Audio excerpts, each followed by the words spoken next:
Retiro SAF Online 2024. Apresentação: Ana Maria Prado. Antes de eu falar, tu cantava sobre mim. Vamos voltar à sala, todas nós, né? E os nossos queridos pastores, para recebermos o nosso reverendo Altaneiro. Nós vamos tecer alguns comentários sobre ele.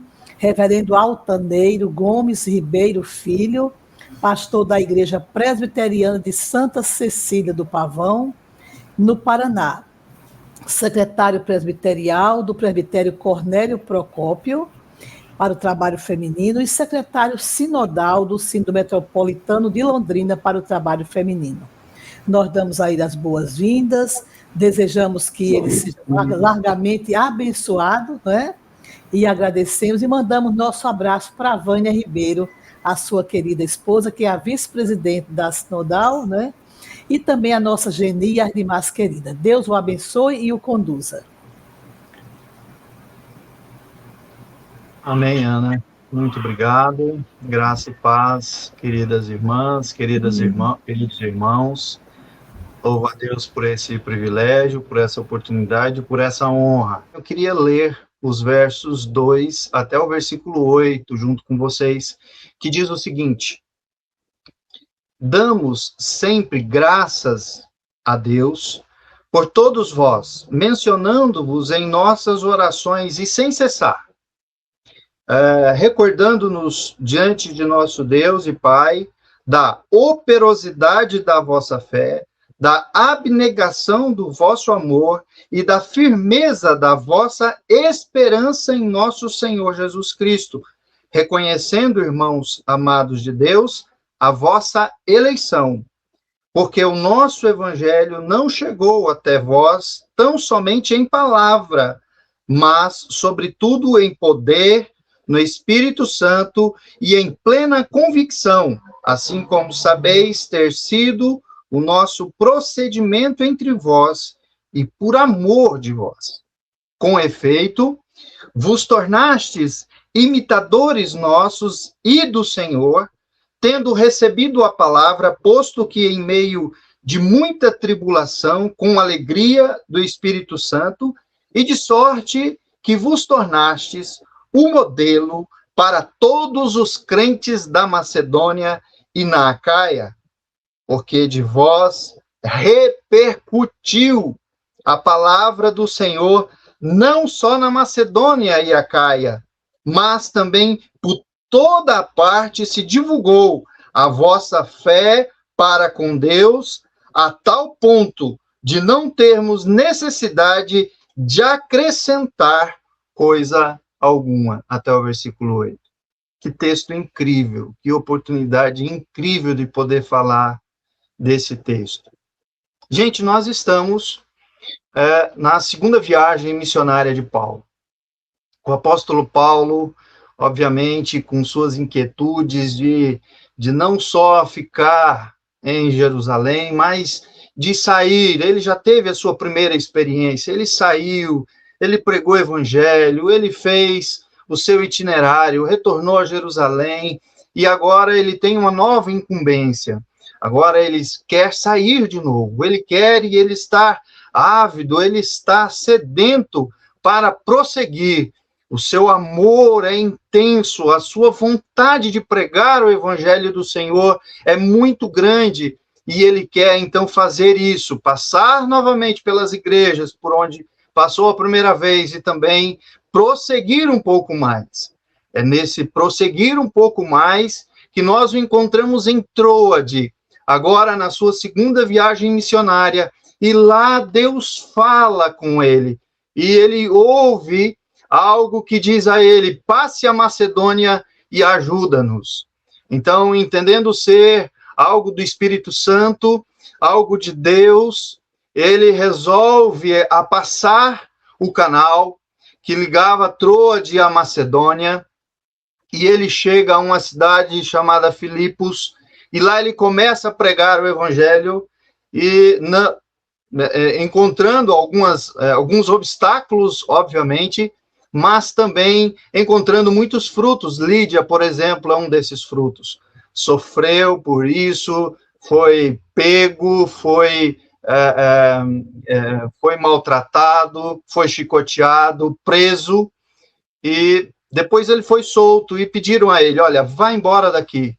E ele só segue de novo o seu caminho, passa por algumas cidades, mas ele não encontra ali algo que Deus o impulsione a ficar. Então ele chega à cidade de Tessalônica. E lá Paulo encontra um lugar. E como sempre diz o texto de Atos, capítulo 17, que diz como sempre Paulo fazia, ele procura a sinagoga e lá ele vai por 3 sábados seguidos.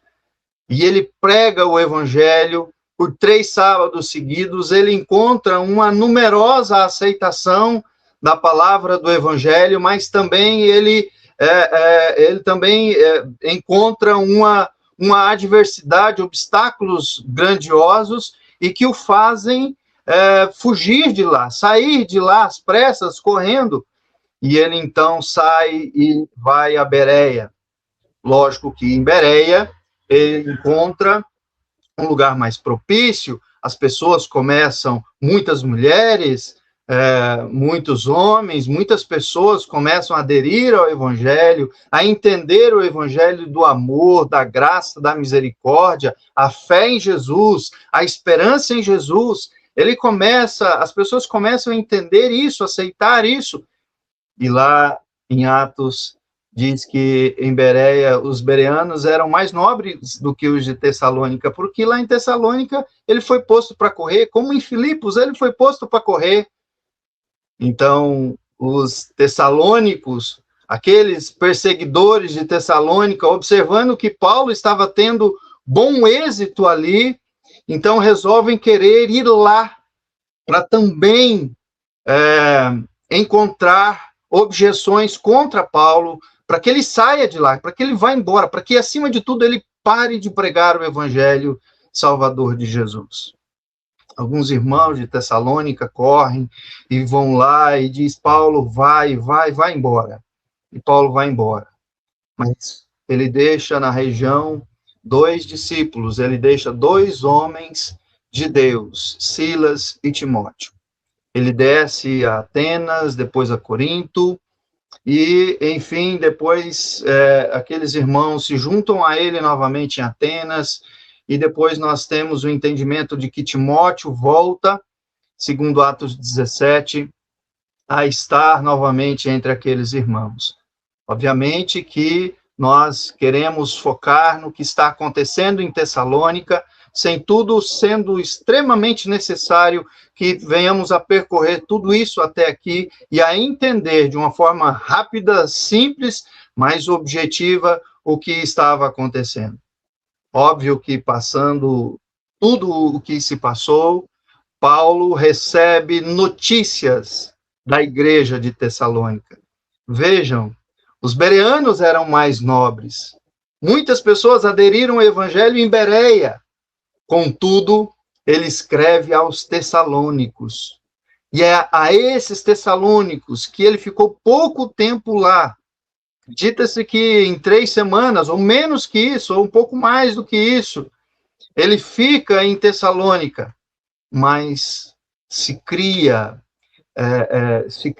homens, né, incríveis.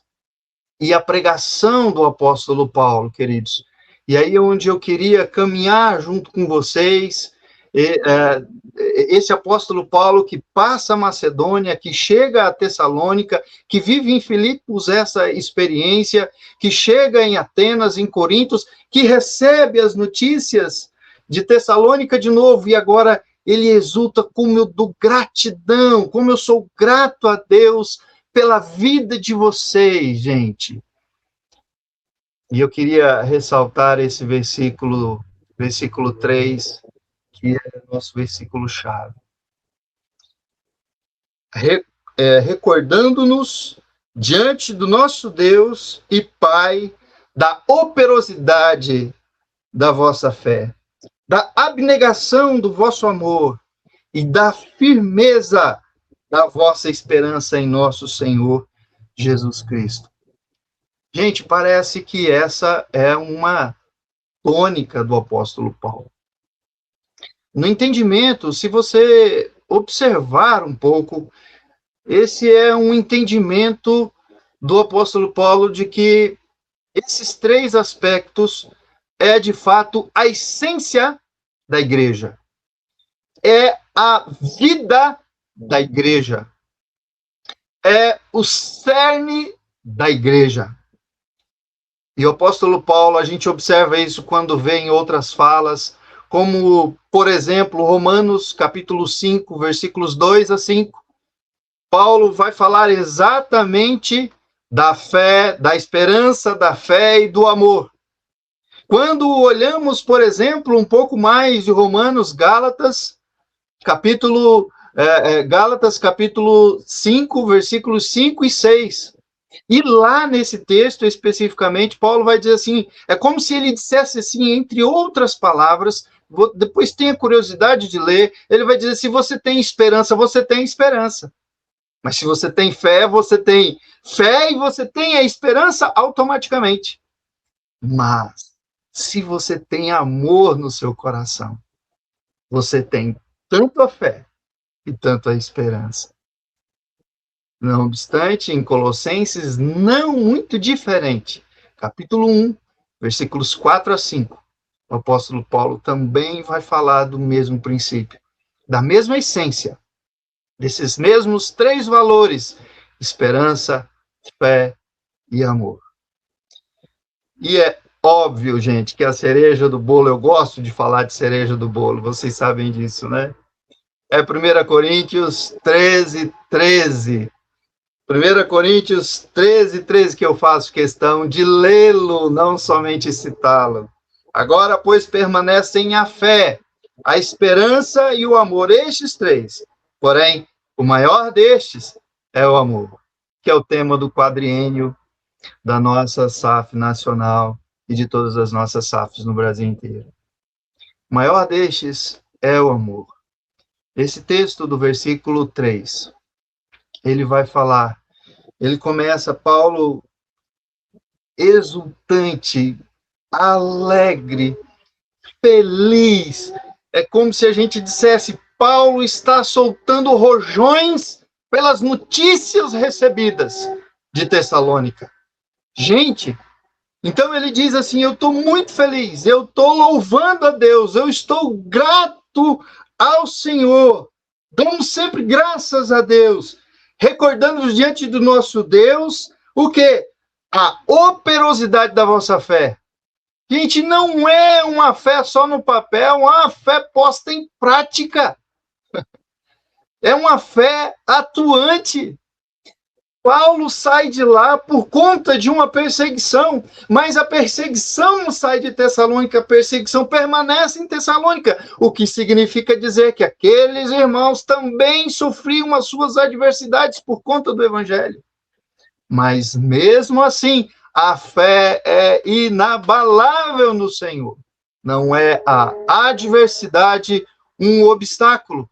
Não é, de forma alguma, de forma nenhuma, os problemas, as perseguições que vão impedi-los de continuar a viver essa fé nesse Jesus Cristo Salvador. Depois, além da operosidade da fé, a abnegação do vosso amor.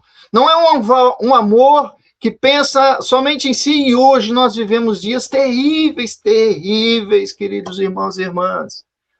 Nós amamos muitas vezes por interesse e nós temos que nos policiar. Não adianta dizermos, não, eu não faço isso, porque precisamos nos policiar constantemente. Às vezes nós precisamos prestar atenção nas nossas atitudes. É tão mais fácil amar quem nos ama, mas é tão mais difícil amar aquelas pessoas que a gente sabe que não gosta da gente, que nos perseguem, que são opositores ao nosso trabalho. É tão difícil amar essas pessoas. Mas é essas pessoas que precisamos amar. Às vezes nós não amamos determinadas pessoas. Por quê? Porque elas não dão nada em troca para nós. E esses irmãos de Tessalônica são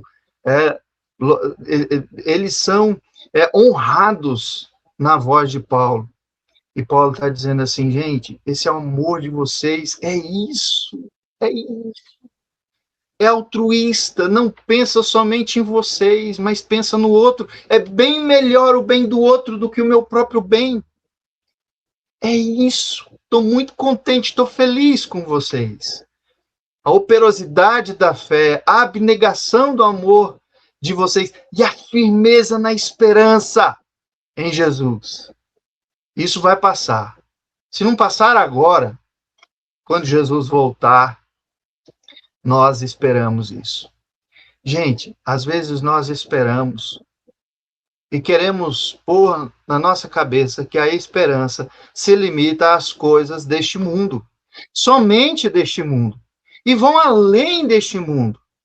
Queridos, queridas, às vezes nós queremos esperar, não, essa maré ruim vai passar, não, a adversidade vai passar, não, esses perseguidores passarão, não, esse problema relacional, essa briga no relacionamento conjugal, com os filhos, no trabalho, a financeira, não, tudo isso, nós estamos sempre com essa esperança aqui neste mundo. E se nós pensarmos, nos limitarmos a isso, somos os mais infelizes dos homens. A nossa esperança tem que estar na vinda de nosso Senhor Jesus Cristo. Porque aí nós vamos parar de olhar para o agora, de olhar para nossas circunstâncias, e vamos olhar para o alto, e vamos olhar para Jesus, e vamos olhar para a salvação em Cristo Jesus. Paulo fala no versículo 4, ressalta, vocês são eleitos, gente. Vocês são eleitos, vocês de fato são salvos. Porque vocês esperam no Senhor.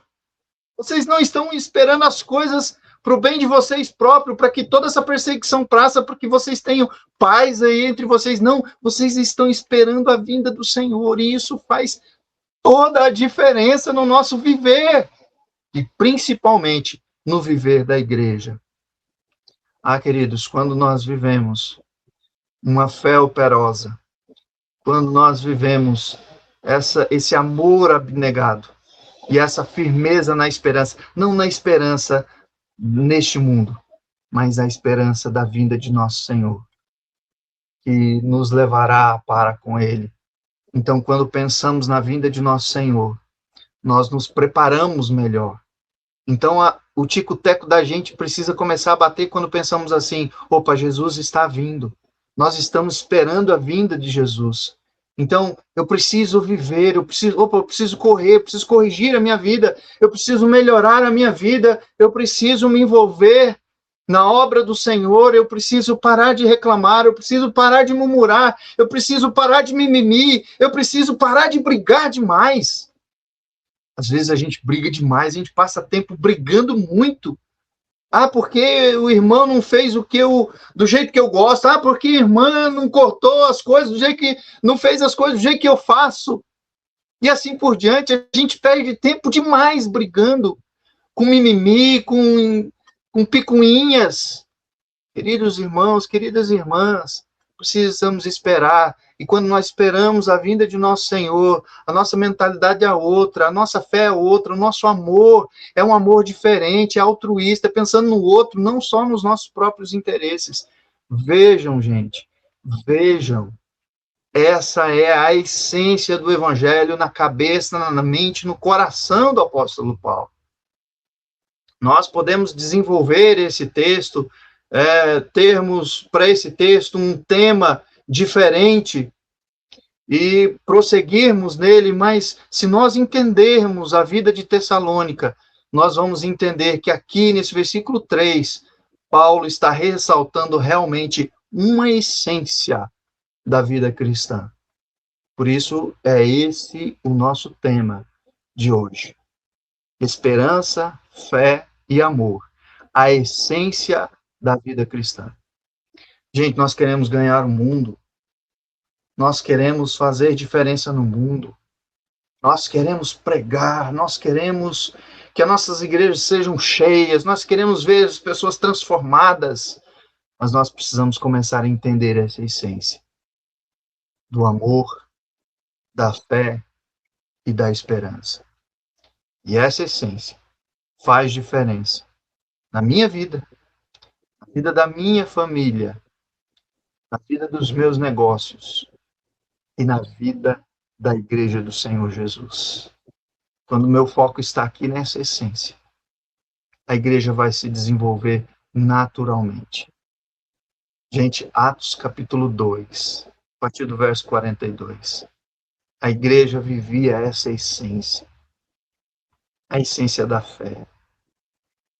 De uma fé prática. A essência da esperança. A essência do amor, que faziam com que eles partilhassem tudo.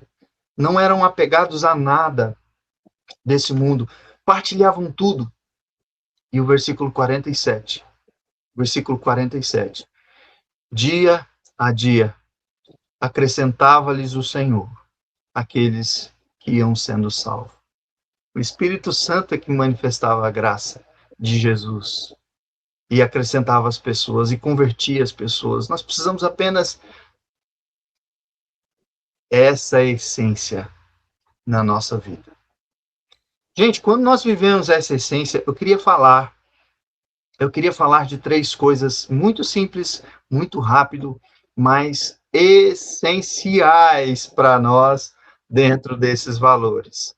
Gente, quando nós vivemos essa essência, eu quero destacar 3 coisas que acontecem. E nós encontramos nesse texto que ora nós lemos. Na vida dos tessalônicos, que Tessalônica teve a sua história mudada por conta disso. Porque eles começaram do jeito certo. Eles começaram observando o apóstolo Paulo. De onde o apóstolo Paulo veio? Ele veio de uma visão que Deus deu a ele. Primeiro, passa a Macedônia e ajuda-nos. Segundo, eles viram o apóstolo Paulo vir com marcas no corpo, porque pregou o evangelho em Filipos, por amor a Cristo. E ele não estava triste por causa disso. Ele não chegou lá reclamando por causa disso. Olha, eu passei por aquela cidade de Filipos. Ô cidadinha, gente. Ô cidadinha. O apóstolo Paulo não fez isso. Ele simplesmente... Eu fico imaginando, se eu pudesse a ler isso em algum lugar, a descobrir a forma como Paulo chegou lá e contou a sua história para aquele povo conhecê-lo melhor. Eu fico imaginando o apóstolo Paulo dizendo, olha, passamos, Deus fez isso, eu vim lá de Jerusalém, sou Paulo, sou isso, sou aquilo. Olha, eu tive um chamado de Deus para vir aqui estar com vocês. Passei por Filipos ali, tive um probleminha lá. Mas olha, Deus fez grandes obras lá em Filipos. Gente, nós sempre temos uma decisão a tomar na nossa vida. Nós vamos ressaltar as coisas que Deus faz, ou nós vamos ressaltar as coisas ruins que acontecem durante a trajetória desse caminho. E eu tenho absoluta certeza que o apóstolo Paulo não chegou lá reclamando da cidade de Filipos. O apóstolo chega lá falando da grandeza de Deus, do que Jesus fez em Filipos, das pessoas que se converteram, de Lídia, uma mulher incrível. O apóstolo Paulo, eu fico imaginando o apóstolo Paulo chegando lá e mencionando coisas incríveis da manifestação do poder de Deus na cidade de Filipos e em toda a trajetória do apóstolo Paulo até ali. E eles viram isso, os tessalonicenses viram o apóstolo Paulo. Então, gente, em primeiro lugar, quando nós vivemos essa essência, esperança, fé e amor, quando nós vivemos isso de fato, quando isso fizer parte do nosso DNA espiritual, quando isso for natural para nós, veja, queridos irmãos e irmãs, em primeiro lugar, a adversidade nunca será um problema. A adversidade nunca será um problema.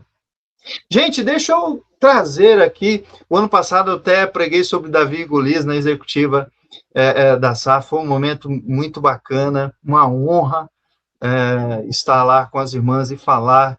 Mas, gente, eu amo a história de Davi. Eu amo a história de Davi. O que aconteceu lá, naquele lugar, né? Davi encontrando adversidade em todo lugar, Golias se levantando, denigrindo a imagem de Deus, não do povo. O povinho, que isso? Golias se levantou e todo mundo teve medo. Ninguém viveu essa essência. Ninguém experimentou estar na brecha para viver essa essência. Mas Davi, ele chega com todo o gás, com essa essência no coração dele. Ele tinha fé em Deus. Ele tinha esperança no poder de Deus. E ele tinha amor e zelo à obra e ao nome de Deus. E ele enfrenta Golias baseado nessa essência. É ótimo isso ou não? Isso nos empolga ou não? Então, queridos e queridas irmãs, a adversidade nunca é um problema. Os Golias da vida nunca serão um problema. Para os Tessalônicos, Paulo foi embora. Mas o problema ficou, a adversidade ficou, os perseguidores ficaram.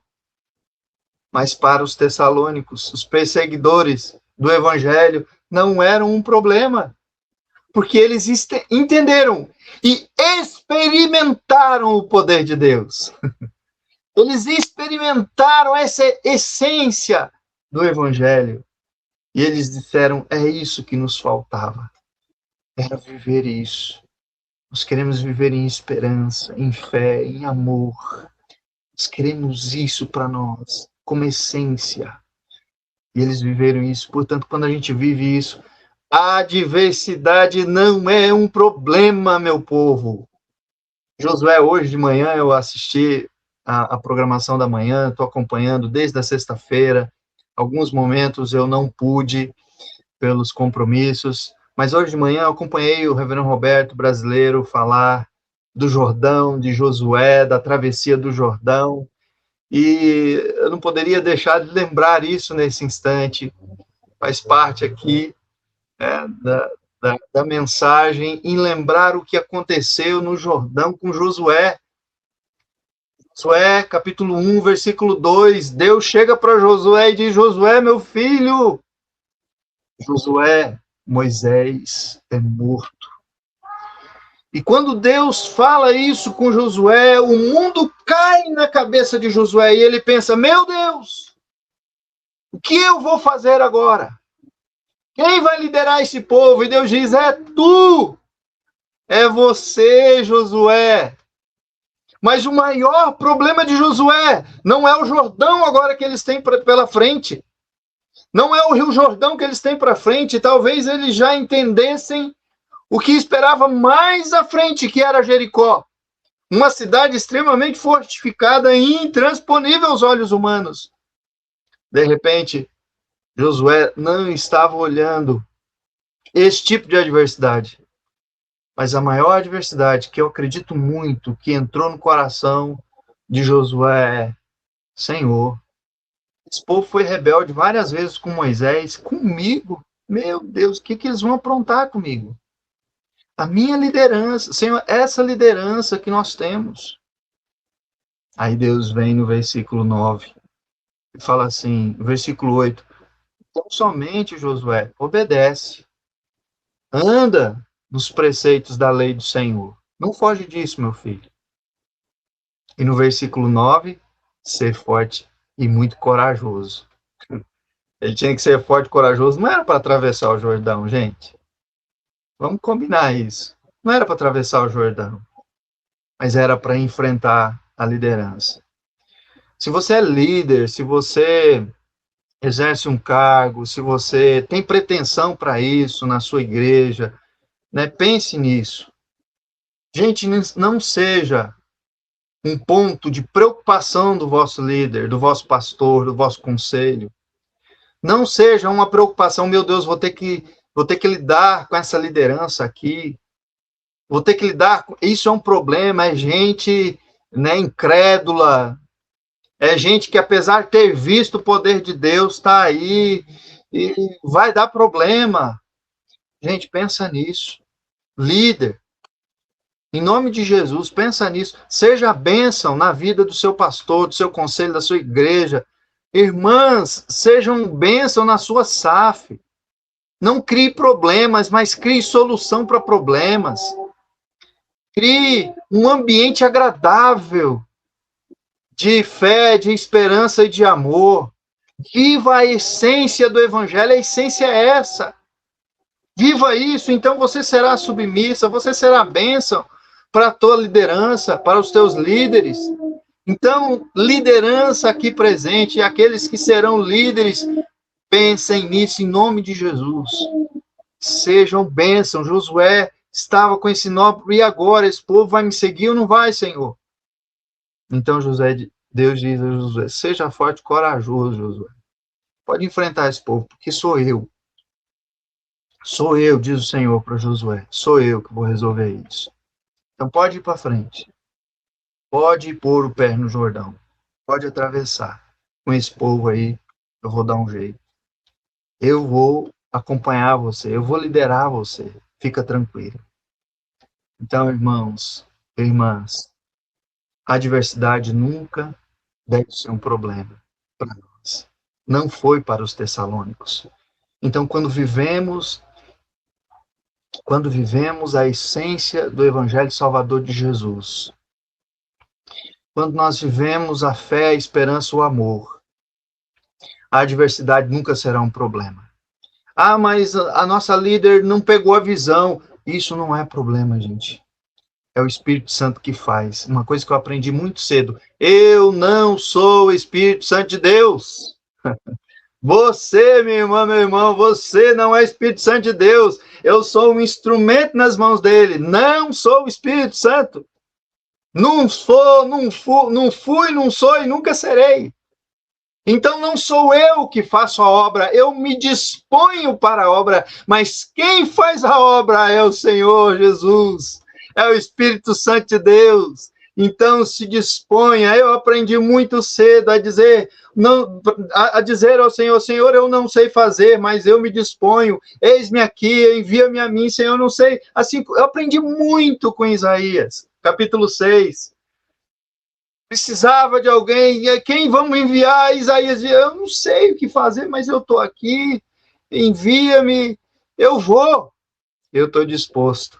A gente precisa aprender a ser disposto para a obra do Senhor. Então, não arrume adversidades, não arrume problemas, não arrume barreiras, mas procure viver a essência. E quando a essência é vivida, a adversidade não é problema.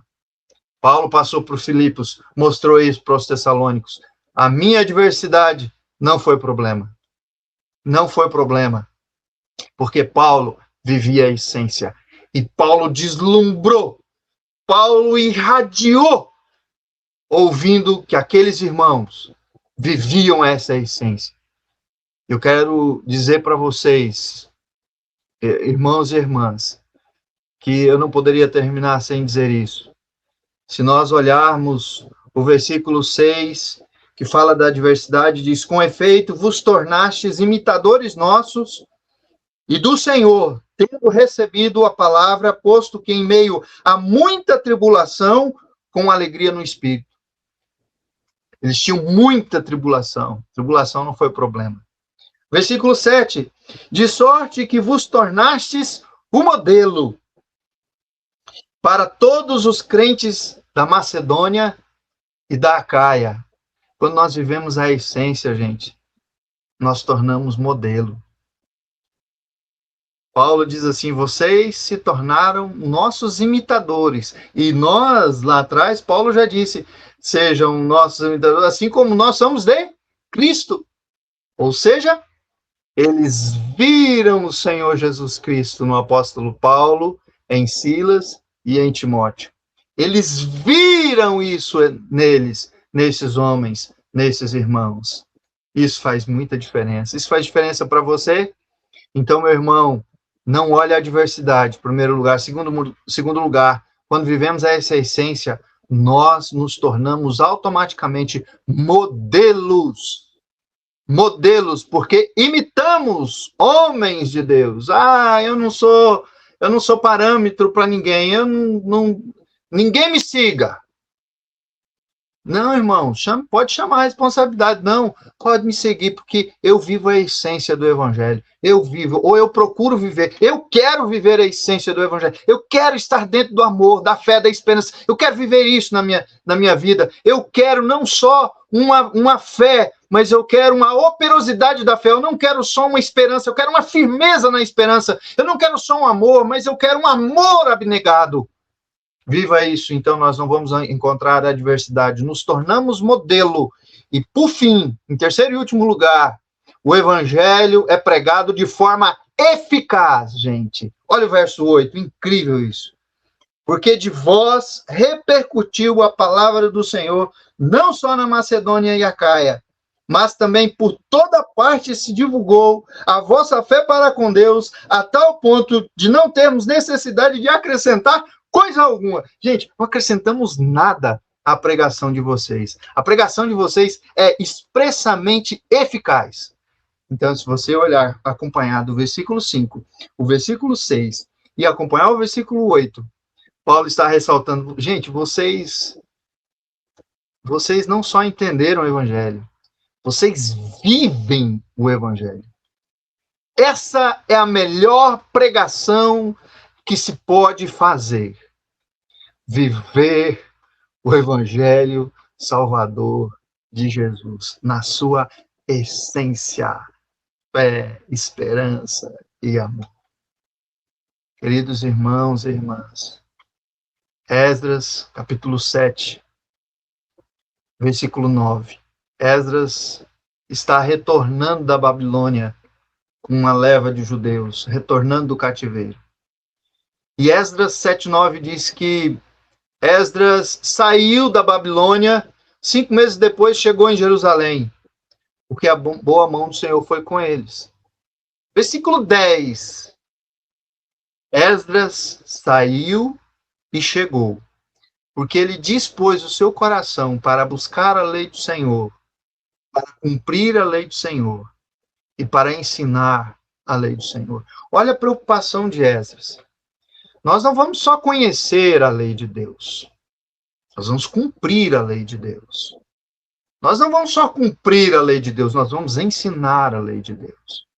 E a Bíblia diz que ele saiu e ele chegou, porque a boa mão do Senhor foi com ele. Se entendermos os perigos, as adversidades do caminho, os problemas, os salteadores, os animais ferozes, a falta de um exército acompanhando para livrar de tudo isso, de homens hábeis para tantos perigos, se nós entendermos isso, nós vamos entender o tamanho da graça dispensada a Esdras e aquele povo. Mas Esdras tinha disposto o coração, acima de tudo, para cumprir, não só para conhecer. Muitas vezes, irmãos e irmãs, nós estamos no âmbito apenas do conhecimento do Evangelho. Nós precisamos pular essa fase e precisamos partir para a vivência do Evangelho. Já há muitos anos o reverendo Hernandes Dias Lopes prega sobre isso. Nós precisamos pregar não só aos ouvidos das pessoas, nós precisamos pregar aos olhos das pessoas. Porque muitas vezes nós encontramos resistência ao Evangelho, não é pela palavra de Deus ou pelo Evangelho de Jesus, mas é pelas pessoas que não vivem esse Evangelho. Então, se nós queremos viver, queremos pregar o Evangelho de forma eficaz, nós precisamos não só pregar a palavra, mas precisamos viver a palavra. E nós vivemos a palavra quando nós, de fato, vivemos a essência do Evangelho. Amor, fé e esperança. Irmãos e irmãs, que a graça do Senhor seja sobre nós e nos ajude a entender isso. Paulo tem nítido isso no seu coração, na sua mente. Qual é a essência do Evangelho? Ele destacou isso em quase todas as suas cartas. A essência, segundo o entendimento de Paulo, é vivermos um coração esperando a vinda do Senhor. não dias melhores nesse mundo, a vinda do Senhor. Temos uma esperança eficaz, temos uma esperança firme, uma fé operosa, um amor abnegado. No entendimento do apóstolo Paulo, eu chego a acreditar que para ele isso é uma essência.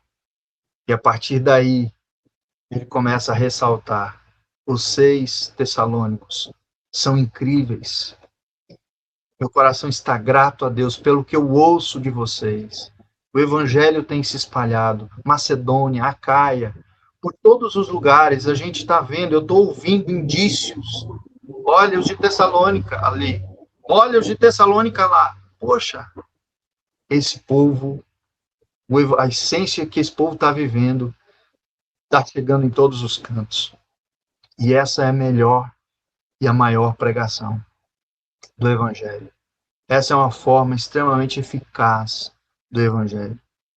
Não só falar dele, não só falar aos ouvidos das pessoas, mas falar aos olhos das pessoas. Isso vai repercutir. Isso vai, como um símbolo que retine, vai longe. Esse zumbido vai longe, essa essência vai longe. A graça do Senhor nos alcança e nos leva longe pelo amor ao Evangelho, pelo amor a Cristo Jesus, esperando nele e tendo a fé firmada nele. Como pastores, nós vivemos motivando as pessoas derrotadas, caídas, depressivas, porque já não esperam mais nada nessa vida, porque estão focados nessa vida. E precisamos aconselhar as pessoas, a motivar as pessoas: ei, para de esperar nesse mundo, espere em Deus. Nós estamos sempre fazendo coisas para as pessoas, esperando algo em troca. Pratique o amor de uma forma altruísta, não esperando nada em troca, mas faça como para o Senhor sempre. Tenha fé, gente, em nome de Jesus. Ame de todo o coração. O amor é o diferencial da igreja. Amor é o diferencial da igreja. Ame todo mundo, branco, o escuro, o feio, o bonito. Ame. E a igreja vai estar sobre os olhares do Espírito Santo de Deus e vai cumprir Atos 2:47, dia a dia, ia o Senhor acrescentando os que iam sendo salvos na igreja do Senhor. Deus te abençoe, em nome de Jesus. Muito obrigado, Ana.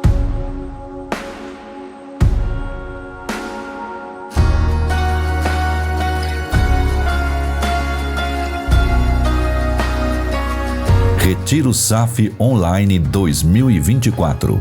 Apresentação: Ana Maria Prado. Realização: Confederação Nacional de SAFs. Antes de eu falar, tu cantava sobre